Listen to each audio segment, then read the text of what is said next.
What's up, folks? Hope you're doing well. Daylight is live and Daylight is doing what it's supposed to be doing. Now, I did mention before the launch of this project that what I expect to see is a pullback at launch and a resume uptrend. And this is exactly what happened. So if I zoom out a bit, you can see the pattern, pullback launch, small downtrend, and then an uptrend. And we actually went to 1.1 and then we retraced back to almost $1 right now. Now, the token is traded on two dexes, if you don't know that. So the main dex is the Orion dex, the native dex of the protocol. It has most of the liquidity. It's also traded on PancakeSwap, but liquidity there is quite small, so price impact is high compared to Orion. Now, what I'm going to cover today is basically how the project is performing, talk a bit about the farms, and just a few metrics overall. So yeah, let's get into this.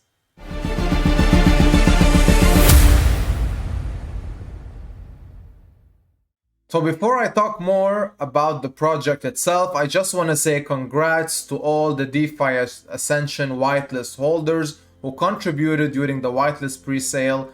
You are now about 3 times your initial disregard, of course, discarding the tax. So including tax, if you would sell, that would be about 25%. You would be about 4 times your initial. Because the whitelist pre-sale was priced at 25 cents per token, we are close to $1. So you do the math.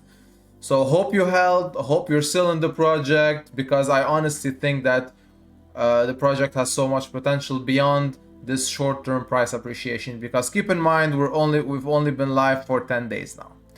Now with that out of the way, let's talk a bit about the farms mainly, just to get an idea, because they did change their structure as opposed to what they wanted to do originally, but then they decided that this is more lucrative for both project owners and holders, because at the end of the day it's a community thing, so the whole community should succeed. Now I'm gonna go over, I have one of my wallets connected.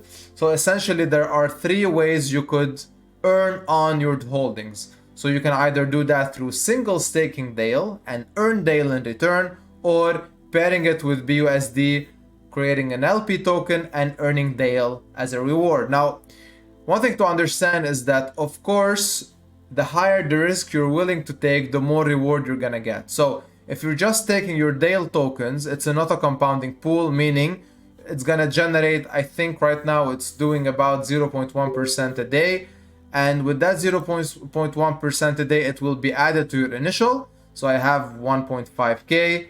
I generated that much in a bit more than actually in 1 day, because my new rewards haven't come in yet. So that will be added to my initial, and the next day my ROI percentage will be applied to my new balance. So that's how it works in the auto compounding pool. Now, if you're willing, to pair with BUSD, take a slightly higher risk in this case. First option is to stake them for a short period of time, i.e. 14 days.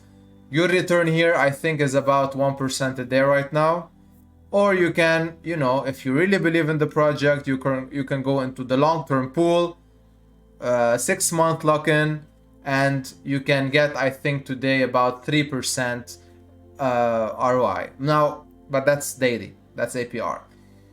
Now, of course, it all depends. So the more people join, the less your share of the pie will be. But of course, since price is appreciating, it all evolves around and revolves around the idea of more people / performance of the project itself. So there's a lot of things that go into the equation here, and there is a specific set of Dayl tokens that will be rewarded as per their APYs in regards to how many people are staked and what is their stake of the pool. So if you do compound and add to your stake, you're gonna get more. I mean, the drill, and that's how it works. So you have 3 options. You can choose whichever you feel comfortable with, but keep in mind that there is at least a 2 weeks locking period.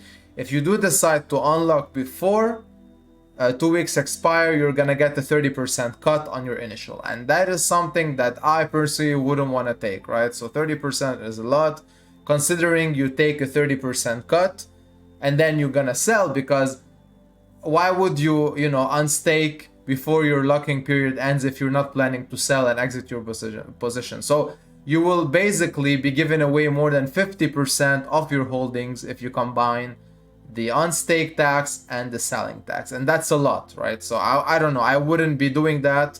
But again, it's your decision, it's your risk capital, it's your approach at the end of the day.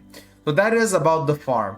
Now, just a few ideas and a few metrics around the token to understand how are we doing right now. Because I did make a small model. I don't know if you watched my previous video, but I did make a small burning mechanism model just to get an idea based on daily volume, based on how much is being bought, sold, and the taxes applied to each metric. So far today, after 10 days, we have a bit more than 17% of the total supply, original total supply, burned completely. We have about 19% into the treasury of Daylight, and we have about 24% into the Dayl Maxi, which is the Dayl single asset staking pool. So this one right here, whatever I referenced. And this is important because you can understand that the majority of the supply is owned by the protocol. So we don't only have this, we have a contract for the fee receiver. So if you right now go to BSC scan, you scan the contract, you can clearly see that approximately more than 600,000 tokens are completely out of circulation, burned completely from the total supply, because the original total supply was 3.5 million. So you do the math. And with that in mind, if you scroll down to the top holders, you can clearly see that other than the liquidity pools, and for example, this holder you would recognize, it's literally the Dayl Maxi single asset staking pool. You also have the portion on PancakeSwap, you have the treasury, which is this. You also have the fee receiver, that's actually PancakeSwap, they'll be USD. You have the fee receiver, which is this. So the fee receiver is essentially a contract that it does what it does. So it takes fees from buys and sells. Also, speaking of fees, one thing that a person should remember when it comes to fees generated, we don't only have fees coming from buys and sells, we also have fees coming from our native DEX, the Orion DEX. So if I go back to the main website and I click on Orion DEX, which is the place where you can trade your Dayl token for BUSD and vice versa.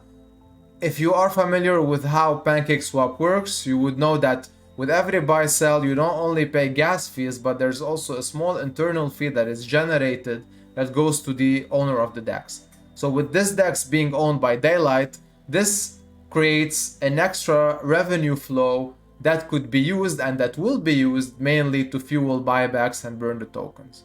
And this also goes into the fee receiver contract. So there's a lot of stake here. So keep in mind that with the purpose that I originally highlighted, the aggressive burning mechanisms that we have from buys, sells, that we have from also a separate protocol called the Aurora protocol that burns manually and excessively tokens out of circulation.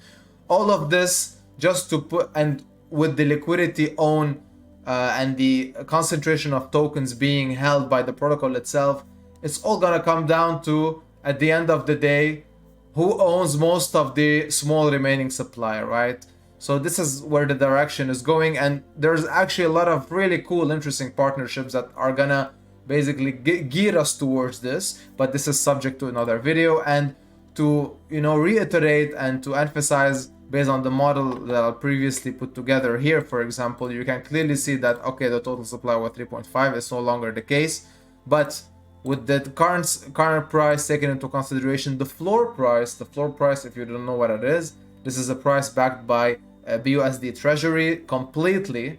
So meaning if and only if the price drops to this, it will not last for 1 second when arbitrage happens. But this price is gonna slowly rise as the token rises in value as well, because there is actually a percentage of BUSD from buy sells that will also be put into this treasury, and this treasury will also be fed from the DEX fees and future protocols that are going to launch from Daylight itself.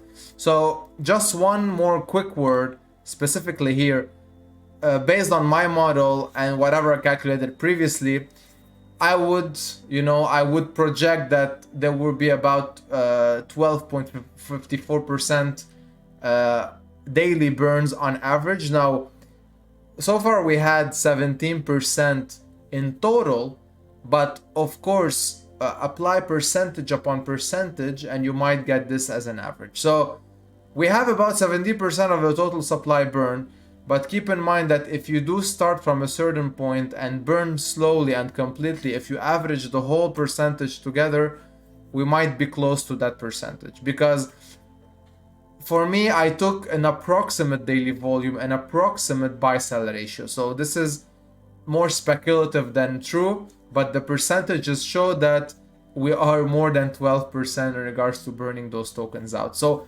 aggressive token burning is happening, price appreciation is happening, and there's a lot more in the pipeline. I appreciate you tuning in. Now, I hope if you are part of Daylight or if you are not, this brought you some insight if you haven't been keeping up. So I would say stick around if you'd like to do so, because I will be doing updates, video updates, 1 or 2 per month, depending on how the project is progressing in regards to partnerships, update, price talk, etc. So this type of content and anything else I put on this channel, if you do like and enjoy it, just leave a subscribe. If you wanna, liking and commenting also helps the algorithm. If you wanna talk, we can have a conversation. You can catch me on Telegram as well. Links to all of this is gonna be below. The upcoming one is gonna focus mainly on the cool partnerships that they have in the pipelines. And as always, take care of your finances and trade responsibly. See you in the next one. Have a good one.